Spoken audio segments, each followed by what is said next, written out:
On this week's Hot List, police problem, a murder case with charges of a cop killing a cop. Is this a bigger worry? Bad luck, a transgender visitor in Bali dies in police custody. What happened? We get the latest from legal analyst Sary Latief. And Movie Mania, the latest Joko Anwar film setting records, why Indonesians love their horror flicks.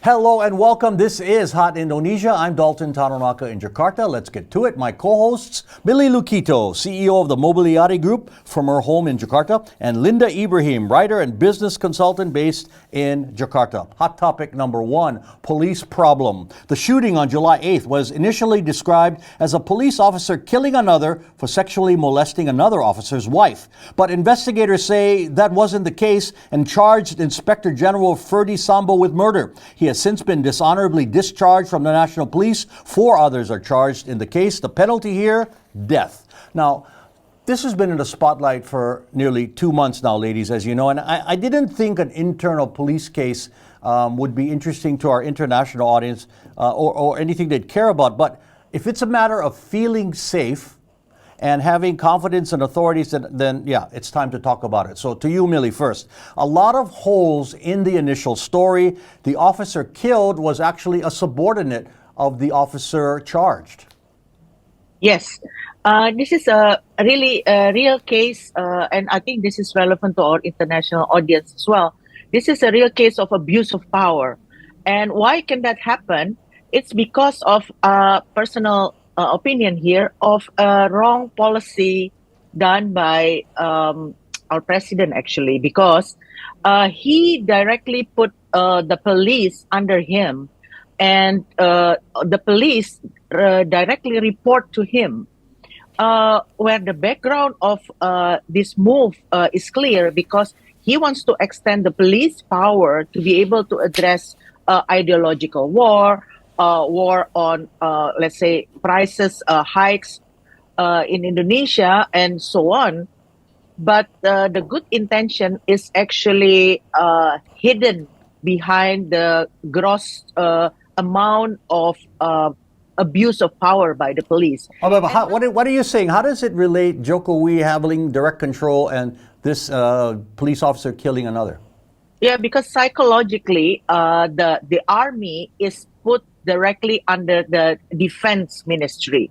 So they have to answer directly to the defense minister. Whereas the police, they have direct access to the police, to the president. And this actually changes the psychological positioning of the police as being more powerful law enforcer than the army. And ever since that policy came into being, in 2010, actually, the police began to have a more important position in the executive branch. Take a look at our home, we call it Menteri Dalam Negeri, Internal Affairs Ministry is now also helmed by Police Minister Tito Karnavian, and all in the other former police chiefs of the national chief police. Correct. Now, I see your point. They feel less control, less direct authority over them, so they maybe feel free to do what they want to do. Now, even lawmakers in Parliament have discussed this case, suggesting that perhaps the victim knew too much about his boss's activities, legal or illegal. Linda, this case would shake anybody up if this is how police handle a situation. Yes, and I think this is why the public has been so invested in the case, because you have just the perfect formula, in there. There's an abuse of power, like Ibu Miri was saying, and there is the cover-up. And then I think there's a hint of a corruption case as well, and whatever it is that Sambo was allegedly doing, while holding the power. So abuse power all over, and the cover-up, and the corruption. I mean, it doesn't get better than that. But here's the thing, though. I have a personal issue about, and I think this is also for us as a public to think about, is that how since the very beginning, the Sambo couple, both husband and wife, have been playing the card of sexual abuse, like she was sexually molested or something like that. It's an issue that has started getting proper attention from the public in Indonesia, and there was the law that was being legalized just recently, and I think they knew that, and they were being clever about it, and then that's how the public's the attention was shifted in the beginning, because if she was arrested, then she should be help and all that. And I really don't like that fact, that they're using that.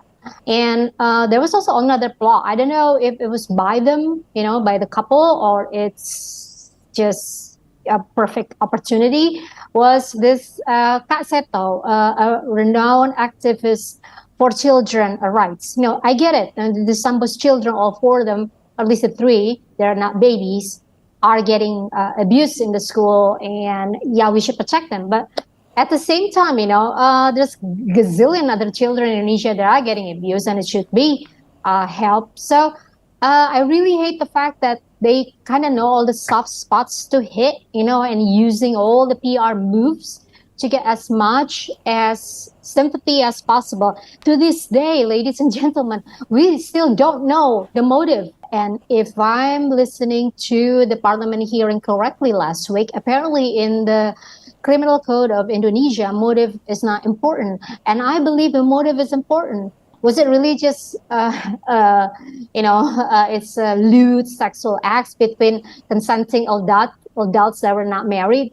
Or a lot of rumors, a lot of speculation going on. Hopefully they'll get to the truth. But your bigger point was right, that this kind of hurts the Me Too movement, fighting for women's rights, making people believe when a crime has affected you. Now, this Inspector General Sambo was no line officer. He was head of internal affairs, which is a powerful position within the police. So, Millie, that's even more worrisome. Yes, but Sambo is only, at the very beginning of the knowledge into a more intense police abuse of power. You will see that more and more Sambos will come up to the surface. And I think Sambo is only, again, at the very beginning here. But there are so many smaller or bigger Sambos, within the body of the police. Of course, but my point is, he's not just an ordinary cop.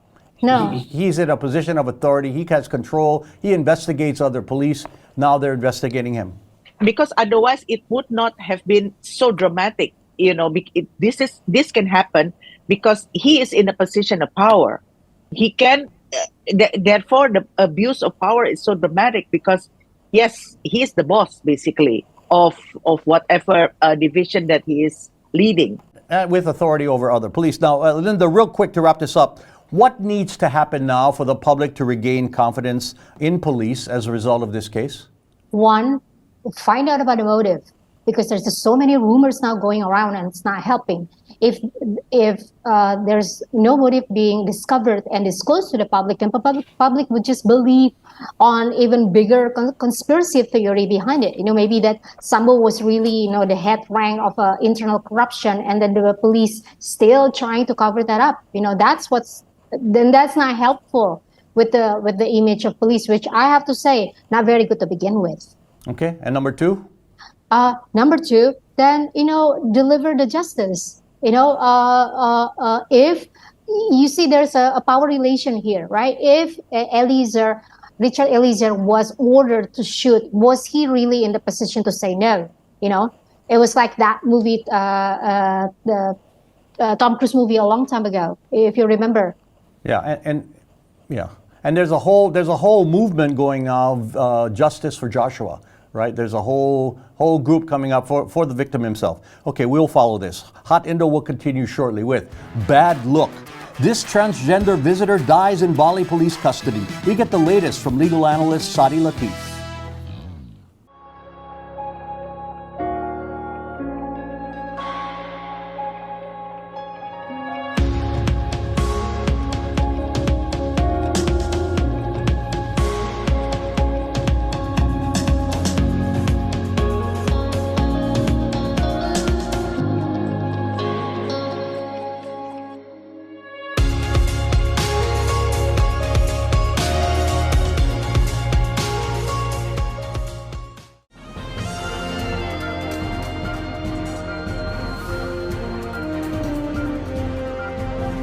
saya ingin mengumumkan kerjasama dengan The Indonesia Channel.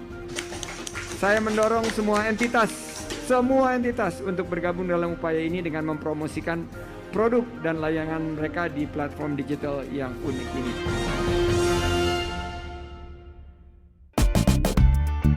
I love Indonesia. I love the food.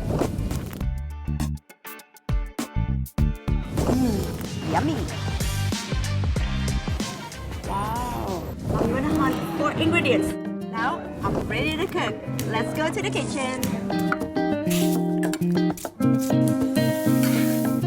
It's done. Let's meet to eat. Foodiepedia on the Indonesia Channel.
I'm Trần Minh Ngân of VCCN Net Việt in Hanoi. I'm Thairat Thomya of Thailand's Thairat TV in Bangkok. I'm Monica Sambodet from the National Television of Cambodia in Phnom Penh. I'm Raymond Go of Malaysia's TV3 in Kuala Lumpur. I'm Glenda Chong of Singapore's Channel News Asia. I'm Raisa Chantami of the Indonesia channel at the ASEAN Secretariat in Jakarta. This is your weekly look into the dynamic Southeast Asia region. ASEAN Today on the Indonesia Channel. The Best of Bali takes viewers on a special guided tour to the treasures of the island of the gods. Well, the romantic dinner is beautiful. The Best of Bali, only on the Indonesia Channel. You're watching Hot Indonesia with Millie, Linda, and me. Here's hot topic number 2, bad look. It's an ugly situation that hurts the image of the resort destination of Bali. A visiting transgender man on his honeymoon was arrested on August 9th on drug charges. Rodrigo Ventosia died 2 days later in police custody. His family accused authorities of violence, racial discrimination, and transphobia. Police deny the accusations. For the latest on this case, we go now to Bali. Sary Latief is an attorney and journalist. Sary, bring us up to date. Any new developments? The latest development on the case is that we know that Marcelino, which is the husband of the deceased, has returned to Peru on August 17, as the family has stated in several media outlets. The Peruvian embassy in Jakarta has now requested a report from the Indonesian authorities to clarify the circumstances of Ventosia and Morellano's detention. Peru Ministry of Foreign Affairs in Jakarta have made that statement, where previously the Peru embassy received backlash from the LGBTQ community because of their statement of leaving, the case to the Indonesian police rather than taking involvement and care for their citizens. The latest this week, the family is awaiting for the body of the deceased to be returned to her homeland in Peru, where hopefully the family can do an independent post-mortem, where previously the police of Indonesia would not allow that to the family. Okay, real quickly, the mood in Bali, among Bali residents, is there an outcry that this is a case of transphobia, or is it just coming from outside this country, the Harvard University community, which the victim was, or the deceased was a part of, or is it just the family? Who is it? Right. there is no significant outcry or outburst or angry towards that this could be a transphobia cause of police violence, as has been alleged. But I do believe a lot of the Indonesians, also me reading a lot of the comments on media outlets that have covered this story, they do believe that this is a case of, once again, the Indonesian police enforcers trying to, eradicate or zero tolerance towards drugs in Indonesia and particularly in Bali. So it seems to be more towards that rather than the transphobia, which is hard to actually prove whether it is transphobia or not. But we can just go based on the facts of what has been covered, that the deceased and Morellano were not given access to legal counsels or even translator or even access to the family or doctor. And that's not an exception. I mean, that happens a lot in this country, but that's another story. Okay, Sary, thank you very much for that update. Sary Latief, TIC legal analyst in Bali. Okay, that is the background. Ladies, I think that Sary made a good point, and we and everyone must be careful not to overemphasize the sexual orientation involved in this case. If anyone was found with drugs or drug paraphernalia, that person would be arrested, right, Linda? I think, yeah, we talk about the drug problems in this country, I think several shows ago. And what I think, this is a conjuncture, with the relaxation of drug in Thailand. Unfortunately, a lot of visitors going to this part of the world, assuming that will be the case for all of Southeast Asian countries. We already had one incident happen with the Brazilian tourist. Remember, he just arrived and he thought, oh yeah, I just arrived from Thailand, it was okay, and it's not. So, however, having said that, if there was more than to just drug case, if there was discrimination toward gay community, then yeah, we should look at that. But and I'm hoping that the postmortem they're gonna do independently would shed light to this, because I'm a little bit concerned. Yes, we have a problem with anti-LGBT sentiment in this country. That's one thing. But to lump everything towards that, that's like what we talked about the earlier statement, from the other way around. It was Sambo using all of the attention toward children and sex exploitation to his advantage. And sure. That's my point. Don't lump it into the same movement. And Millie, Sary mentioned this point. The lack of the part that's troubling to me is the lack of transparency and initial lack of legal access. But again, Millie, I know what you're going to say, but this happens to many suspects here. Yes, it happens to many suspects. And again, in our country, all the information, all the news that have appeared in media outlets usually are only probably 50% truth, and the other 50% usually is discussed in the live community amongst ourselves, and how the case is being presented, and whether it is anti-LGBT or is it because this is LGBT. So there are so many unanswered questions still, Dalton, in this case. Sure, I think, yes, there is still a lot of mysteries to be resolved. Well, what needs to happen now is an open process, an honest review of what led to this man's death. Until that happens, speculation will continue, and that hurts Bali's and Indonesia's reputation. More Hot Indo is ahead. Why this new horror film and others dominate Indonesia's movie market.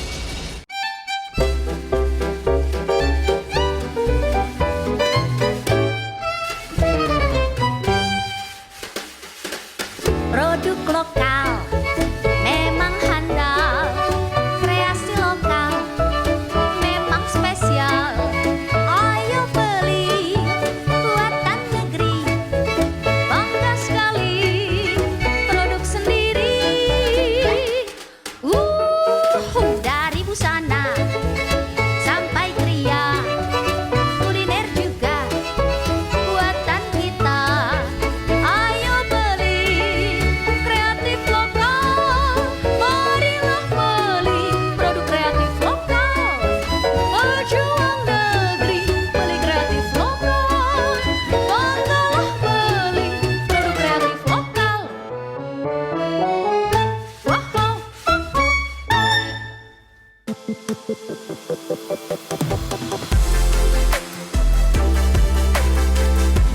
I'm Caitlin Turner, and welcome to Yoga Bliss.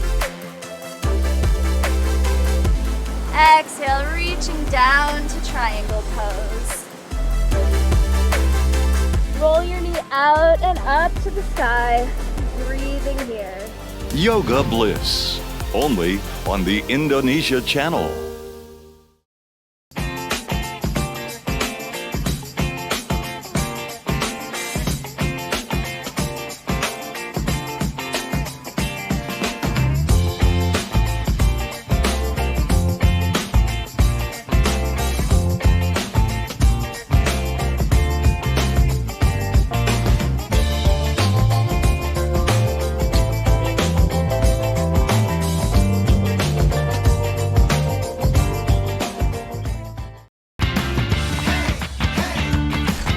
You are watching iPop Playlist.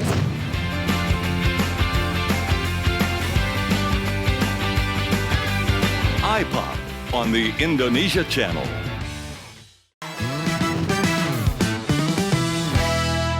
You're watching Hot Indonesia from Jakarta. Hot topic number 3, Movie Mania. Pengabdi Setan 2, Communion, or Satan's Slaves, is a sequel to Joko Anwar's 2017 hit horror flick. It tells the story of a family that can't escape bad things happening. And it had the highest opening day box office this year when it opened on August 4th. It could end up the all-time ticket seller if the trend continues. And the current record holder, for your information, ladies, is another horror film, KKN Desa Panadi, with 9.2 million tickets sold overall. Linda, in the U.S., it's action films. Here in Indonesia, why is it horror? I think it's because the majority of Indonesians believe in a supernatural world. We accept it as a fact. We've been taught about it since we were kids. Don't go near certain trees, especially after the sun sets down and all of that. So it's so ingrained in our brain.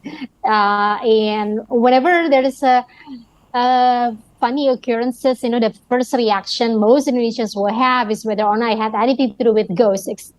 Instead of going to try to find a scientific answer to that. Yeah, okay, if it's part of the culture, but I thought you were going to say something like it's an easier theme to produce. You don't need animation. You don't need a lot of production values. But Millie, okay, let me ask you, Millie, then, where is, in your opinion, the movie industry here compared to the markets like the U.S. in terms of production values, budgets? I mean, horror films, I think, are relatively cheaper to make, and I thought that was one reason why it's so popular here. I don't think so. I think the horror movies are, if anything, more expensive to produce because of the sound effect, color effects, the studios, and well, I'm talking in comparison to action films and sci-fi, and when you need a lot of CGI. Yes, but we don't have a real a good production action movies here in Indonesia. And that's what I'm saying. So that's why they go to horror films. Yeah, but horror films, in comparison to other Indonesian, like drama, Indonesian movies, sinetron, and so on, I think would be the most expensive to produce, no? Because of, again, the lighting, costumes, and then the sound effect with the, something like that. Yeah, but well, go ahead. I really hate watching horror movies, Yes, know? me too. Yeah, because for hate me, it. watching Ghostbusters is already scary, too scary for me. Millie, that's a comedy. That's a comedy. I already lost 2 weeks of sleep because of Ghostbusters. I'm sorry. Yeah, okay. Yeah, I prefer a good love story. Yeah, myself. Yes, but like Linda said, that's so on point. Indonesians love horror movies because, yes, most Indonesians believe in this mystery. Don't go near that tree, and after sunset, something would happen. There is always this belief of the supernatural. You are so right. Okay. It's because of that. That's why horror movies are so popular. I don't think you two ladies believe in it, do you? No, I don't. Okay. Let's not go there. I don't. Yeah, you're rational minds. It is feedback time now, and Riza had this to say on the YouTube page of our partner TV1. We rely too much on tourism. The tourism industry is not even among the top 10. And Arif said this about the possible legalization of mixed faith marriages. In Islam, marriage must be of one religion. Here's how to contact us with your feedback. Email if you still do that, at hotindo at theindonesiachannel.com, or comment through our Hot Indonesia or Indonesia Channel Twitter, Facebook, Instagram, and YouTube pages. Final words, Millie. Yeah, I was in Singapore last week, and they already took out the mask mandate. So it was very liberating to be able to go out in the restaurants, in the malls, with no mask required. I'm waiting, asking, and hoping that the same would soon happen in Indonesia. Final words, Linda. I was lucky to be able to finally travel to Yogyakarta a couple of weeks ago to see the art scene and talking to the galleries and artists. And I did that this past weekend with the Art Jakarta. And here's what I found. The art scene is back alive. You know, there are some artworks that had been sold even before the opening of Art Jakarta. It was very hard for 2 years for everyone, but now that this industry has started to revive, I look at it as very positive news, because art is seen as a secondary or even tertiary need for most people. So if people have started buying art, the collectors have started buying art again, then it means most people are being positive, about what comes after the pandemic. But we'll see. And my final words, I really enjoy a sizzling restaurant steak. I love good buffets, not so much for the quantity, but for the choice. And a fresh from the brick oven pizza oozing cheese is the best. But what I truly appreciate is a nice home-cooked meal. With fresh ingredients and the personal touch, everything just tastes better to me, whether you're cooking or I'm cooking. Does that sound like I'm begging for an invitation, ladies? Yes, it does. Yes. It does. Okay, thank you. Invite me. And that is Hot Indonesia for this week. For Millie Lukito and Linda Ibrahim, I'm Dalton Tanaraka. Thank you for watching. Please join us again next time.